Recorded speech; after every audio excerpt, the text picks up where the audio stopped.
नमस्ते साथियों, एक बार फिर से वेलकम है आपका एक नए वीडियो में। साथियों, आज के इस वीडियो में हम बात करने वाले हैं पशुओं में होने वाले लूज मोशन के बारे में। पशुओं का दस्त या गोबर का पतला होना, या कई बार पतला गोबर जो होता है उसमें पानी जैसा, पारदर्शी सा, म्यूक्स जैसा थोड़ा थोड़ा आपको दिखाई देता है। तो साथियों, ऐसे में ये जो मौसम है ना, ये गर्मी का मौसम है और अभी बरसात का मौसम आने वाला है। तो इस मौसम में कुछ खास सावधानियां रखनी होती है।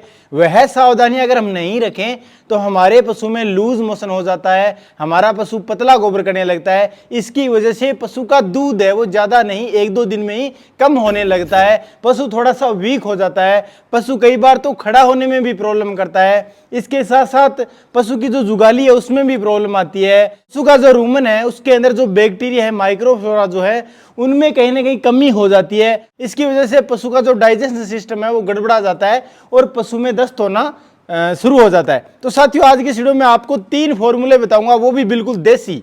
उन फॉर्मूलों में से जो भी आपके पास अवेलेबल जड़ी बूटी सामग्री हो वह आप यूज कर सकते हैं। कोई सा भी एक फॉर्मूला आपको यूज करना है। इसके साथ साथ मैं कारण भी बताने वाला हूं कि आखिर कौन कौन से कारण हैं। उन कारणों से बच करके भी आप अपने पशु को लूज मोशन से, पशु का जो दस्त है उसको रोक सकते हो। तो देखिए, सबसे पहले आपको सावधानी ये रखनी है। कई बार पशुपालक भाई क्या करते हैं कि धूप में अपने पशुओं को खाना पिलाना कराते हैं। तो सबसे पहले कहना चाहूंगा कि आप अपने पशुओं को सुबह जल्दी खाना पीना करा लें और शाम के समय थोड़ा लेट खाना पीना करवाएं।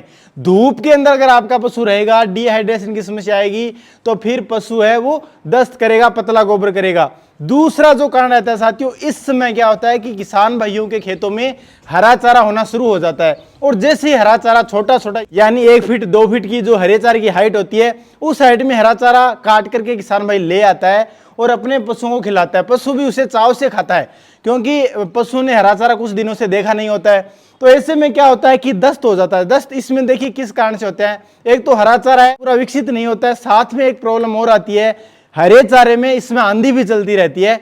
तो हरे चारे पर आंधी से क्या होते हैं कि जो मिट्टी के जो कण है वो चिपके रहते हैं। इसकी वजह से भी पशुओं को पतला गोबर लगना शुरू हो जाता है। तो ये भी आप ध्यान रखें। हरा चारा या तो आप फुहारा पद्धति से पानी लगा करके और उसके बाद अपने पशुओं को हरा चारा खिलाएं, या आप हरा चारा लाने के बाद उसको धो करके पानी से उसके बाद काट करके खिलाएंगे तो ये शिकायत नहीं आएगी। तीसरा क्या होता है, देखिए साथियों, इस समय जो तूड़ी होती है, जो हमारा सूखा चारा होता है, जो ड्राई फॉडर होता है, उसमें क्या होता है कि मिट्टी, आंधी चलने के कारण मिट्टी गिर जाती है। और पशुपालक भाई क्या करते हैं, कई बार पशुओं का जो खुरली होता है, पशुओं की जो नांद होती है, उस नांद के अंदर, उस तूड़ी के अंदर मिट्टी है वो चली जाती है और वो तूड़ी है उसमें पशुपालक भाई हरा चारा मिलाता है या जो फीड मिलाता है, उसकी वजह से भी पशुओं में लूज मोशन की शिकायत आती है। तो ये भी आप ध्यान रखें। जैसे ही पशुओं को आप आराम करने के लिए बांधें, उसके बाद आप जो नांद है, जो खुरली है, उसको अच्छे से साफ करके रखें। और आप जब तूड़ी डालें तो ये देखें कि आंधी के कारण कहीं आपकी नांद में मिट्टी तो नहीं भर गई है, क्योंकि मिट्टी खाने से भी पशु के है वो डाइजेशन सिस्टम बिगड़ जाता है। अब साथियों, एक और कारण रहता है, उसमें देखिए कई बार क्या होता है कि जो हरा चारा होता है, इसमें हरे चारे के अंदर अनेकों प्रकार की सुंडी है या अन्य जो जीव है, लट्टे हैं, वो आ जाती है हरे चारे में।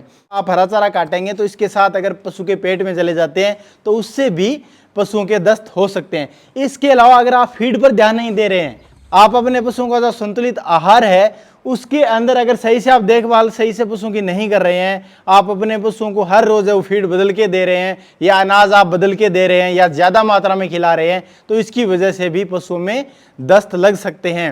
तो आप हमेशा अपने पशुओं का जो फीड है वो जब भी चेंज करें तो पहले जो दे रहे हैं उसके साथ मिक्सअप करके थोड़ा थोड़ा करके 5-6 दिन बाद है वो पूरा चेंज करें। ये हमेशा आप ध्यान रखें। हरा चारा भी आप तुरंत अपने पशुओं को न दें। जैसे पहले हरा चारा बिल्कुल भी नहीं था और मान लीजिए आज पहली बार आज आप खेत से हरा चारा लेकर के आए हैं, तो वह हरा चारा आप थोड़ा सा खिलाएं अपने पशु को। धीरे धीरे उसकी मात्रा बढ़ाए तो आपके पशु में लूज मोशन नहीं होगा। आपके पशु का जो पेट है उसको, उसमें जो डाइजेस्ट है वो सही से हो पाएगा अगर आप थोड़ा थोड़ा खिलाएंगे तो। इसके अलावा दस्त होने के और भी कई कारण रहते हैं। इसमें जो डाइजेशन सिस्टम है आपके पशु का, वह किसी अखाद्य सामग्री के खाने से प्रभावित हुआ है, यानी आपकी गाय भैंस ने प्लास्टिक खा लिया है, लोह की कोई चीज़ खा ली है, या फफूंद लगा हुआ हरा चारा या तूड़ी सूखी जिसमें फंगस है वह खा ली है, उसकी वजह से भी पशु के पतला गोबर होना शुरू हो जाता है। अब साथियों, हम उपाय की बात करते हैं। 3 उपाय मैं आपको बता रहा हूँ। तीनों में से एक उपाय आप अपना लीजिएगा, कोई सा भी। देखिए सबसे पहला जो उपाय है उसमें आपको लेना है मरोड़ फली। मरोड़ फली आपको मार्केट में पंसारी की दुकान में मिल जाएगी। सिर्फ और सिर्फ 80 ग्राम मरोड़ फली लें आप। 50 ग्राम आप सफ़ेद जीरा लें। सफ़ेद जीरा और मरोड़ फली को अच्छे से मिक्सअप करें, कूट पीट के बारीक करें। 1 लीटर छाछ लें। छाछ के अंदर ये जो मिश्रण है ये अच्छे से आप मिला लें, मिक्स कर लें और आप अपने पशु को पिला दें। तो इससे आपके पशु का जो दस्त है वो बहुत जल्द ठीक हो जाएगा। आपको सिर्फ और सिर्फ 4 टाइम ये मरोड़ फली वाला नुस्खा अपनाना है, आपका पशु एकदम बढ़िया से मस्त से हो जाएगा।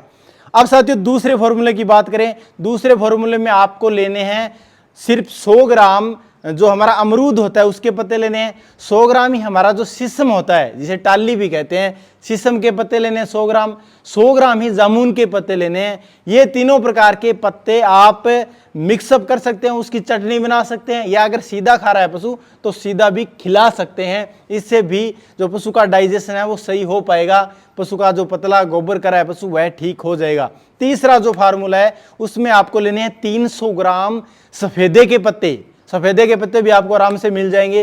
300 ग्राम सफेदे के पत्तों को आप 1 लीटर पानी में अच्छे से उबाल ले और जब पानी रह जाए आपका आधा लीटर, उस पानी को आप अपने पशु को पिला दें।